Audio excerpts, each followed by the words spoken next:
Once in the colorful village of Ekunla, there lived a little girl named Maya. Her eyes sparkled like morning dew, and her soft, curly hair danced in the breeze. Everyone in Ekunla said Maya was special. She was kind, she worked hard, and even when she was tired, her smile never left her face. Maya had no mother or father anymore.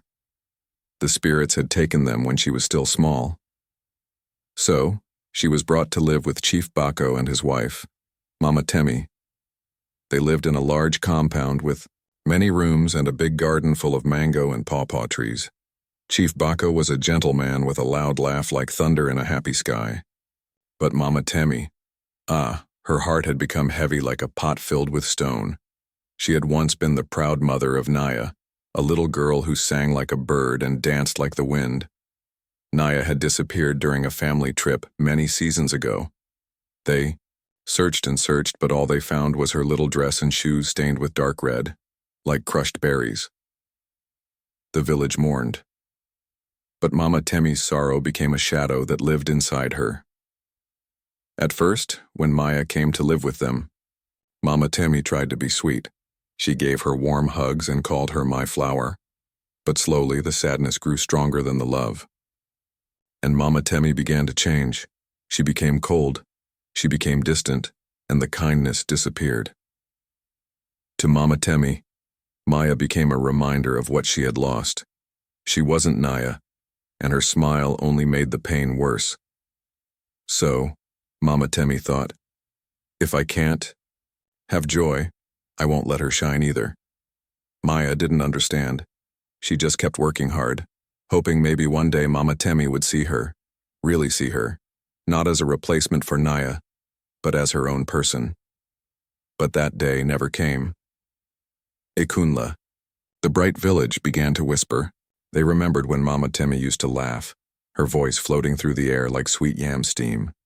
She had baked for children, sang for elders, and helped everyone. But now she was like harmattan, dry and bitter, with no warmth in her breath. 1. Early morning, when the sun had just begun to wake the hills, Mama Temi rose with a storm in her chest. She marched to Maya's small room.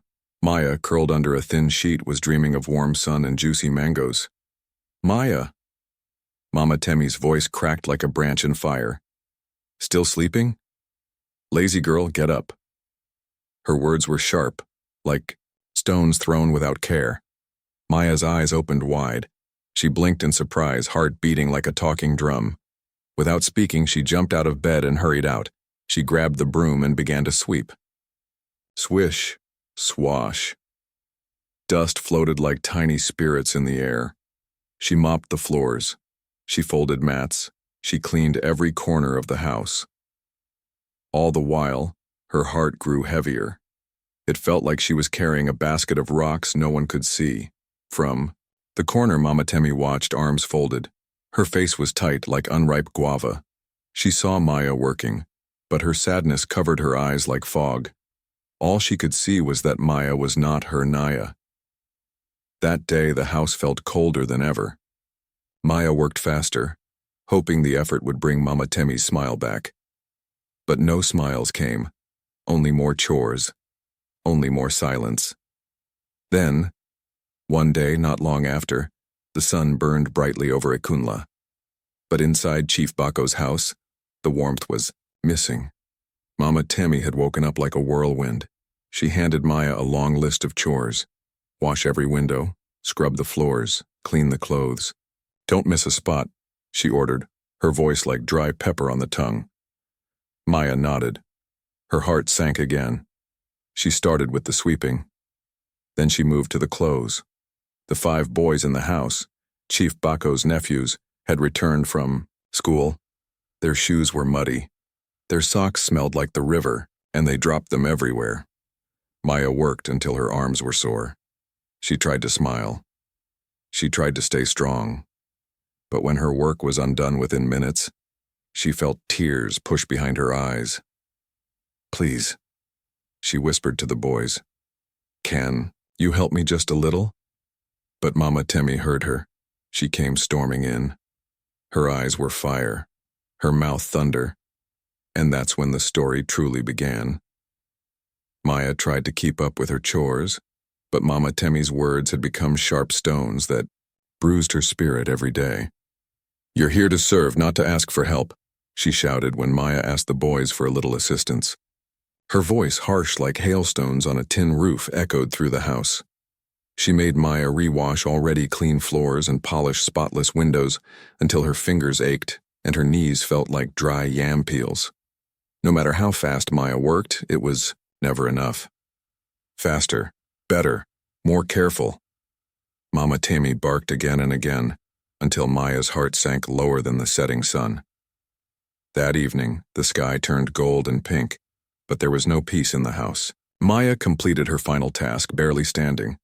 Her arms trembled, her back ached, but she dared not complain.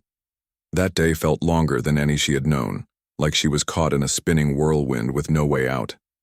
Then came the day Mama Temmie wanted to wear her golden earrings to a village gathering. They sparkled like twin stars and were very dear to her. But when she opened her box, only one earring stared back. The other was gone, vanished like a whisper in the wind. Mama Temmie's chest tightened. Her worry flared into anger like a storm. "Maya," she bellowed, her voice rolling through the house like thunder. Maya, who was folding clothes quietly, came running, her small feet barely touching the ground.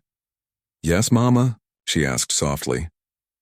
"My earring is missing," Mama Temmie said, her eyes narrowing. "You took it, didn't you?" Maya's eyes went wide, her lips trembled. "I didn't, Mama. I swear. I didn't touch your things." But Mama Temmie didn't care. "You will kneel there until it is found." Maya dropped to her knees in the corner, her heart heavy like a bag of wet sand.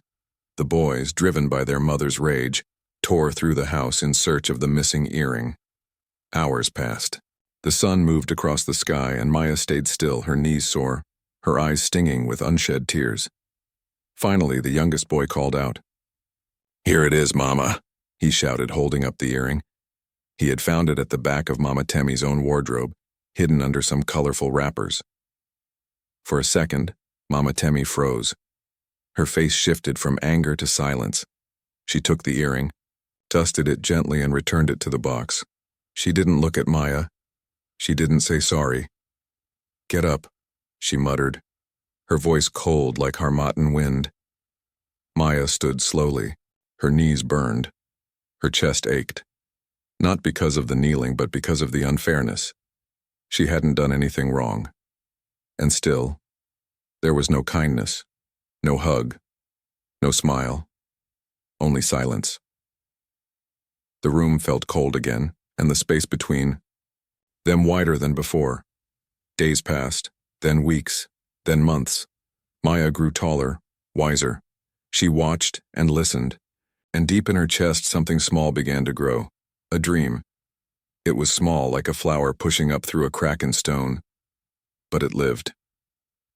One bright morning, Maya found Mama Temmie in the garden, her back turned. "Mama," Maya said gently, "I was thinking maybe I could learn something, sewing or baking, a trade, so I can help more and maybe one day help myself too." Mama Temmie turned around. Her eyes were sharp again. "Learn a trade?" she repeated. "Why should I waste money on a worthless orphan? Your parents didn't want you, why should I?" Maya's breath caught. The words cut through her like a knife through cassava. Tears filled her eyes, but she held them back. "I'm sorry, Mama," she whispered, turning away slowly. That night, in her tiny bed, Maya stared at the ceiling. The moonlight painted lines across the walls. The dream she had carried that morning now felt small and far away, but it was still alive. She didn't cry. She didn't scream. But in her chest, something said, "Don't give up." One day, Chief Bako found her sitting quietly in the garden. Her eyes were distant, her face pale like the full moon. He sat beside her, his voice low and warm. "Maya, you look like you carry the whole world on your shoulders," he said. "Tell me, what troubles your heart?" Maya looked up at him, and the story she had buried began to rise. The kindness in Chief Bako's eyes was like a soft light breaking through dark clouds. Maya sat beside him on the low stool, hands folded, voice quiet. "I want to learn a trade," she said. "Something to help me stand on my own, maybe sewing or baking. Anything to make me useful." Chief Bako nodded slowly. "You deserve a chance to chase your dreams, Maya, just like any child in this village." The very next day, he took her to the market square of Ekunla, where voices rose like birdsong and colors danced in the air. There, they met Madame Sidi, a gentle tailor with fingers that stitched beauty and a heart stitched with kindness. Her little sewing hut was filled with fabric of all colors, some as green as the fields, others as deep as sunset. "This is Maya," Chief Bako said with a proud smile. "She's eager to learn. I can think of no better teacher." Madame Sidi smiled, eyes soft as silk. "You are welcome here, Maya. Let's turn your dreams into dresses." Maya's heart opened like a window to sunlight, and from that day on, she spent her mornings with Sidi, guiding fabric under the sewing machine, learning each stitch, folding corners with care. Each dress she helped create was like sewing pieces of herself back together. Sidi treated her not like a worker, but like a daughter, a sister, a girl full of quiet fire. In the golden afternoons, as the sun poured through the little hut's windows, Maya finally felt the warmth of a future she had once thought impossible. But even joy carries quiet shadows. One morning, Maya woke up with a coldness in her chest. Her arms felt weak. Her skin burned, though the morning air was cool. She stood, but her knees wobbled like soft yam. Still, she went to the shop. Her hands shook as she stitched. Her breath was short. Sidi noticed. "Child, you're burning up," she said, placing a hand on Maya's head. "You're not well." "I'm fine, Mama Sidi, just a little tired." Maya tried to smile, but her voice was thin and her face pale. "No, Maya. You need rest and care. I'm taking you to the hospital." As they stepped outside, Mama Temi saw them. "Where do you think you're going? Pretending to be weak so you can skip work?" she snapped. "You're just looking for pity." Maya wanted to speak to defend herself, but her strength was gone. All she could do was cough. Sidi stood tall beside her. "She is not pretending. She's sick, and I will not let her be treated like a rag. I'm taking her for help." With her arm wrapped gently around Maya, Sidi lifted her into the car and drove to the village clinic. The nurses and doctors moved quickly. They gave her water, fever medicine, and checked her heartbeat. Maya drifted in and out of sleep. The world swirled around her like wind through dry leaves. Sidi stayed by her side the whole time, holding her hand, whispering, "Rest, my dear. You're safe now." As night fell, Maya finally slipped into a deep, healing sleep, her breath even, her fever breaking. For the first time in a long time, she was wrapped not in harshness, but in care. Outside, the stars lit up the sky like tiny prayers. Inside, all was still. The next morning, as Sidi helped fold Maya's belongings into a little cloth bag, something small slipped from a side pocket. It was a pendant. Gold, shaped like a tiny flower. Sidi picked it up, her heart stopping. She had seen this before. Years ago, Mama Temi had shown it to her.